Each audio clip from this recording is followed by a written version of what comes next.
নমস্কার। গল্পের আসরে পায়েলের সাথে আজ আপনারা শুনছেন সমস্যা পূরণ। লিখেছেন রবীন্দ্রনাথ ঠাকুর। ছিকড়াকোটার কৃষ্ণগোপাল সরকার জ্যেষ্ঠ পুত্রের প্রতি জমিদারি এবং সংসারের ভার দিয়া কাশী চলিয়া গেলেন।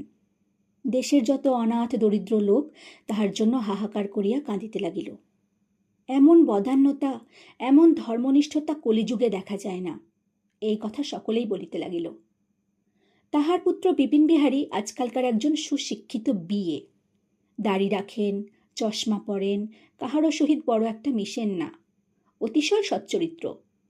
এমনকি তামাকটি পর্যন্ত খান না, তাস পর্যন্ত খেলেন না। অত্যন্ত ভালো মানুষের মতো চেহারা, কিন্তু লোকটা ভারী কড়াক্কর। তাহার প্রজারা শীঘ্রই তাহা অনুভব করিতে পারিল।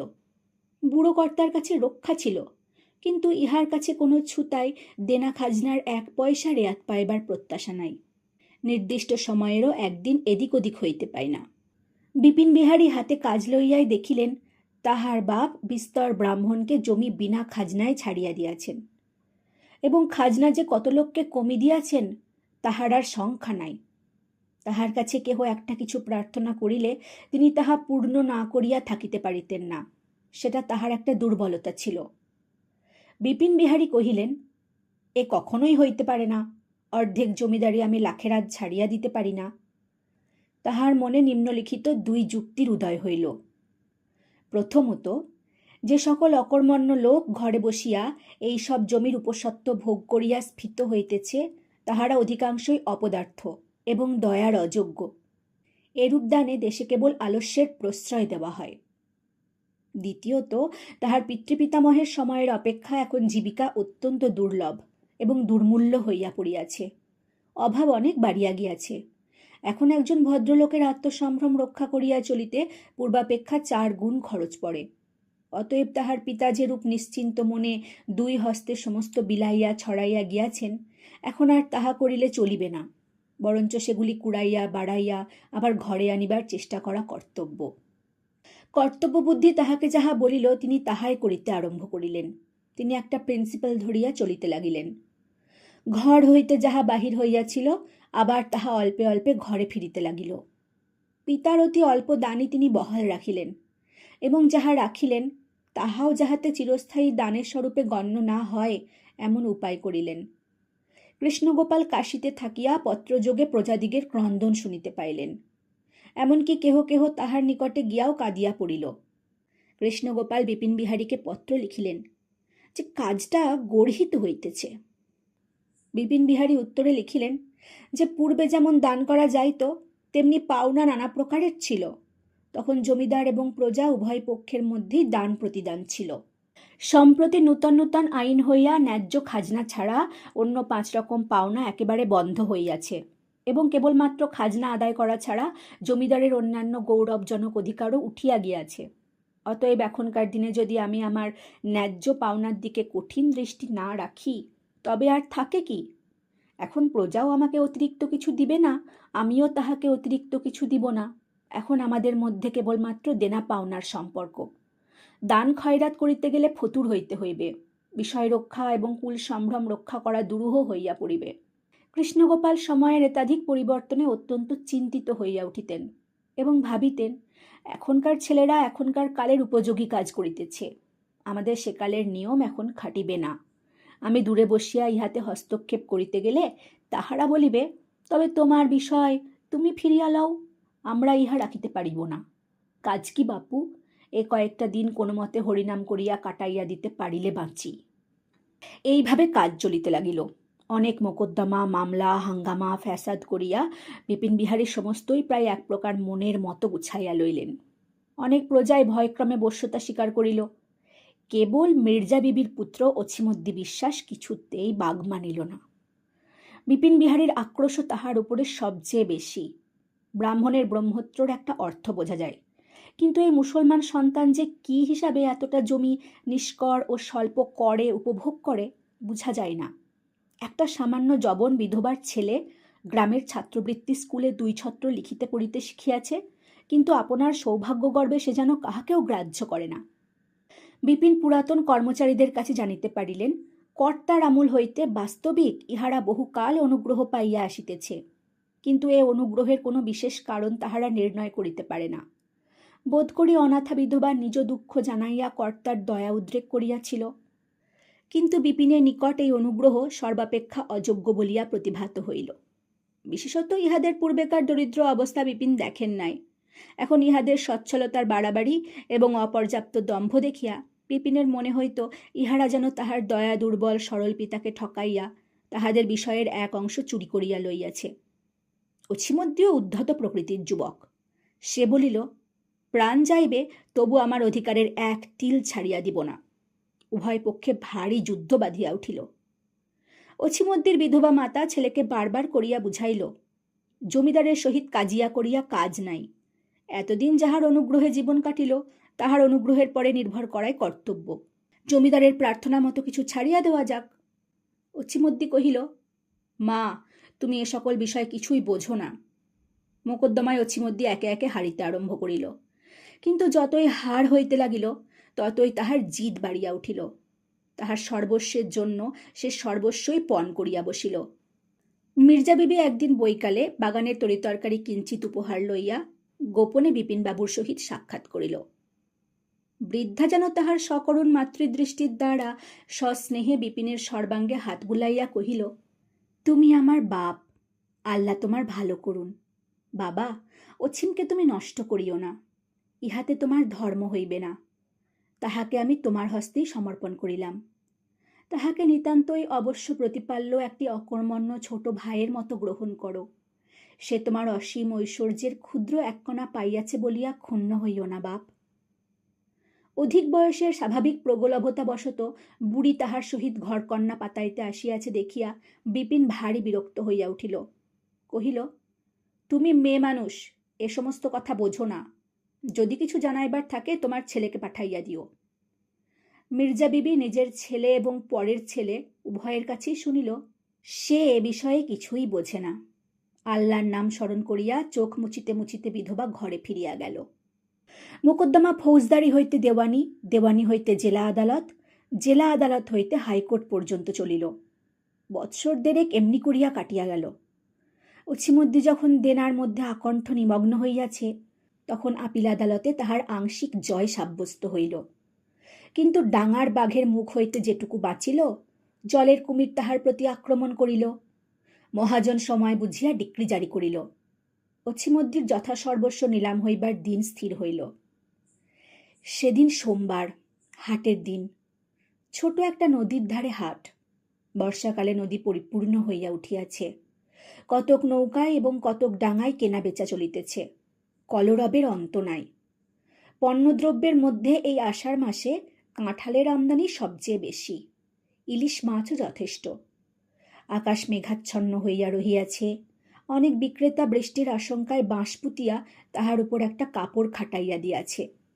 অছিমদ্দিও হাট করিতে আসিয়াছে, কিন্তু তাহার হাতে একটি পয়সাও নাই এবং তাহাকে আজকাল কেহ ধারেও বিক্রয় করে না। সে একটি কাটারি এবং একটি পিতলের থালা হাতে করিয়া আসিয়াছে, বন্ধক রাখিয়া ধার করিবে। বিপিনবাবু বিকালের দিকে হাওয়া খাইতে বাহির হইয়াছেন। সঙ্গে ২-৩ জন লাঠি হস্তে পাইক চলিয়াছে। কলরবে আকৃষ্ট হইয়া তিনি একবার হাট দেখিতে ইচ্ছুক হইলেন। হাটের মধ্যে প্রবেশ করিয়া দাড়িকলুকে কৌতূহলবশত তাহার আয় ব্যয় সম্বন্ধে প্রশ্ন করিতেছিলেন। এমন সময় অছিমদ্দি কাটারি তুলিয়া বাঘের মতো গর্জন করিয়া বিপিনবাবুর প্রতি ছুটিয়া আসিল। হাটের লোক তাহাকে অর্ধপথে ধরিয়া তৎক্ষণাৎ নিরস্ত্র করিয়া ফেলিল। অবিলম্বে তাহাকে পুলিশের হস্তে অর্পণ করা হইল এবং আবার হাটে যেমন কেনাবেচা চলিতেছিল চলিতে লাগিল। বিপিনবাবু এই ঘটনায় মনে মনে যে খুশি হন নাই তাহা বলা যায় না। আমরা যাহাকে স্বীকার করিতে চাহি সে যে আমাদিগকে থাবা মারিতে আসিবে, এরূপ বজ্জাতি এবং বেয়াদবি অসহ্য। যাহা হোক, বেটা যেরূপ বদমায়েশ সেইরূপ তাহার উচিত শাস্তি হইবে। বিপিনের অন্তঃপুরের মেয়েরা আজিকার ঘটনা শুনিয়া কণ্টকিত হইয়া উঠিলেন। সকলেই বলিলেন, মা গো, কোথাকার বজ্জাত হারামজাদা বেটা। তাহার উচিত শাস্তির সম্ভাবনায় তাহারা অনেকটা সান্ত্বনা লাভ করিলেন। এদিকে সেই সন্ধ্যাবেলায় বিধবার অন্নহীন পুত্রহীন গৃহ মৃত্যুর অপেক্ষাও অন্ধকার হইয়া গেল। এই ব্যাপারটা সকলেই ভুলিয়া গেল। আহারাদি করিল, শয়ন করিল, নিদ্রা দিল। কেবল একটি বৃদ্ধার কাছে পৃথিবীর সমস্ত ঘটনার মধ্যে এইটাই সর্বাপেক্ষা বৃহৎ হইয়া উঠিল। অথচ ইহার সহিত যুদ্ধ করিবার জন্য সমস্ত পৃথিবীতে আর কেহই নাই। কেবল দ্বীপহীন কুটির প্রান্তে কয়েকখানি জীর্ণ অস্থি এবং একটি হতাশ্বাস ভীত হৃদয়। ইতিমধ্যে দিন তিনেক অতিবাহিত হইয়া গেছে। কাল ডেপুটি ম্যাজিস্ট্রেটের নিকট বিচারের দিন নির্দিষ্ট হইয়াছে। বিপিনকেও সাক্ষ্য দিতে যাইতে হইবে। ইতিপূর্বে জমিদারকে কখনো সাক্ষ্য মঞ্চে দাঁড়াইতে হয় নাই, কিন্তু বিপিনের ইহাতে কোনো আপত্তি নাই। পরদিন যথাসময়ে পাগড়ি পরিয়া, ঘড়ির চেন ঝুলাইয়া, পালকি চড়িয়া মহাসমারোহে বিপিনবাবু কাছারিতে গিয়া উপস্থিত হইলেন। এজলাসে আজ আর লোক ধরে না। এত বড় হুজুক আদালতে অনেক দিন ঘটে নাই। যখন মোকদ্দমা উঠিতে আর বড় বিলম্ব নাই, এমন সময় একজন বরকন্দাজ আসিয়া বিপিনবাবুর কানে কানে কি একটা কথা বলিয়া দিল। তিনি তটস্থ হইয়া আবশ্যক আছে বলিয়া বাহিরে চলিয়া আসিলেন। বাহিরে আসিয়া দেখিলেন কিছু দূরে এক বটতলায় তাহার বৃদ্ধ পিতা দাঁড়াইয়া আছেন। খালি পা, গায়ে একখানি নামাবলি, হাতে হরিনামের মালা, কৃশ শরীরটি যেন স্নিগ্ধ জ্যোতির্ময়। ললাট হইতে একটি শান্ত করুণা বিশ্বে বিকীর্ণ হইতেছে। বিপিন চাপকান জোব্বা এবং ৮ প্যান্টালুন লইয়া কষ্টে তাহাকে প্রণাম করিলেন। মাথার পাগড়িটি নাসা প্রান্তে নামিয়া আসিল, ঘড়িটি জেব হইতে বাহির হইয়া পড়িল। সেগুলি সসব্যস্তে সারিয়া লইয়া পিতাকে নিকটবর্তী উকিলের বাসায় প্রবেশ করিতে অনুরোধ করিলেন।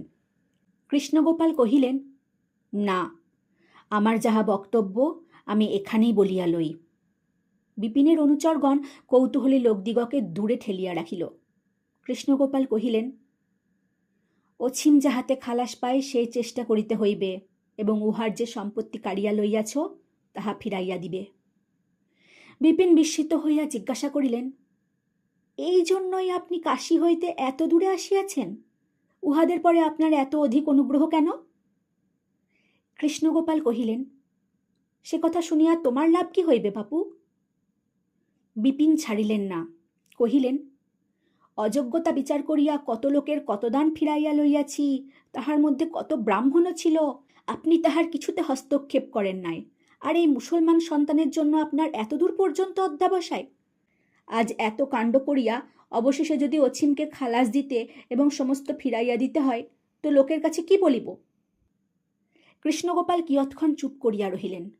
অবশেষে দ্রুত কম্পিত অঙ্গুলিতে মালা ফিরাইতে ফিরাইতে কিঞ্চিত কম্পিত স্বরে কহিলেন, লোকের কাছেই যদি সমস্ত খুলিয়া বলা আবশ্যক মনে করো তো বলিও। অছিমুদ্দিন তোমার ভাই হয়, আমার পুত্র।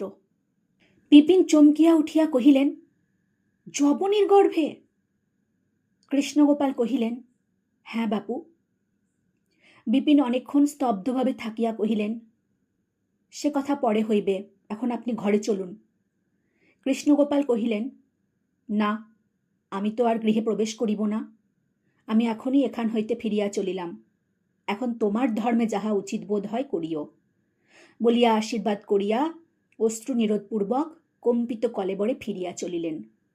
বিপিন কি বলিবে কি করিবে ভাবিয়া পাইল না, চুপ করিয়া দাঁড়াইয়া রহিল। কিন্তু এটুকু তাহার মনে উদয় হইল, সেকালের ধর্মনিষ্ঠা এইরূপই বটে। শিক্ষা ও চরিত্রে আপনাকে আপনার পিতার চেয়ে ঢের শ্রেষ্ঠ বোধ হইল। স্থির করিলেন একটা প্রিন্সিপাল না থাকার এই ফল। আদালতে যখন ফিরিলেন, দেখিলেন শীর্ণ ক্লিষ্ট শুষ্ক শ্বেত ওষ্ঠাধর দীপ্ত নেত্র অছিম 2 পাহারাওয়ালার হস্তে বন্দী হইয়া একখানি মলিন চির পড়িয়া বাহিরে দাঁড়াইয়া রহিয়াছে। সে বিপিনের ভ্রাতা। ডেপুটি ম্যাজিস্ট্রেটের সহিত বিপিনের বন্ধুত্ব ছিল। মোকদ্দমা এক প্রকার গোলমাল করিয়া ফাঁসিয়া গেল এবং অছিমও অল্পদিনের মধ্যে পূর্বাবস্থা ফিরিয়া পাইল। কিন্তু তাহার কারণ সেও বুঝিতে পারিল না। অন্য লোকেও আশ্চর্য হইয়া গেল। মোকদ্দমার সময় কৃষ্ণগোপাল আসিয়াছিলেন, সে কথা রাষ্ট্র হইতে বিলম্ব হইল না। সকলেই নানা কথা কানাকানি করিতে লাগিল। সূক্ষ্মবুদ্ধি উকিলেরা ব্যাপারটা সমস্তই অনুমান করিয়া লইল। রামতারণ উকিলকে কৃষ্ণগোপাল নিজের খরচে লেখাপড়া শিখাইয়া মানুষ করিয়াছিলেন। সে বরাবরই সন্দেহ করিত। কিন্তু এতদিনে সম্পূর্ণ বুঝিতে পারিল যে ভালো করিয়া অনুসন্ধান করিলে সকল সাধুই ধরা পড়ে। যিনি যত মালা জপুন, পৃথিবীতে আমার মতোই সব বেটা। সংসারে সাধু অসাধুর মধ্যে প্রভেদ এই যে সাধুরা কপট আর অসাধুরা অকপট।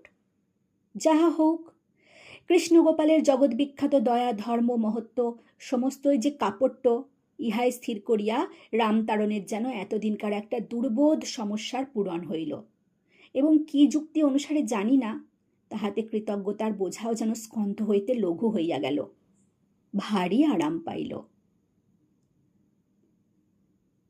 ধন্যবাদ। ভালো থাকুন, সঙ্গে থাকুন।